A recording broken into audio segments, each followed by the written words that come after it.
das companhias de engenharia do Brasil, se organizaram e iniciaram uma conversa com a Petrobras, criando um grupo de trabalho, no sentido de discutir e melhorar as condições contratuais de modo a que as empresas pudessem performar melhor. Ainda segundo Augusto de Mendonça, o grupo se tornou efetivo a partir de 2004, já no governo Lula, com a ajuda de ex-diretores da Petrobras. Isso passou a ter efetividade, de fato, a partir do ano de 2004, quando este grupo negociou com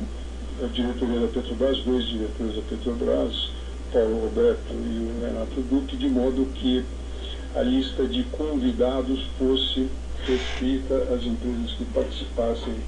desse grupo.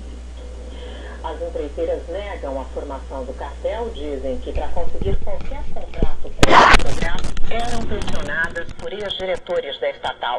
O PSDB disse que defende as investigações da Lava Jato e espera que elas sejam levadas a fundo para que os responsáveis pelo desvio bilionário da Petrobras sejam punidos. O PSDB disse ainda que espera que as investigações ponham fim ao que chamou de, abre aspas, reiteradas tentativas de lançar suspeições sobre todos os agentes políticos, fecha aspas, e que vai trabalhar para que a nova CPI da Petrobras atinja seus objetivos.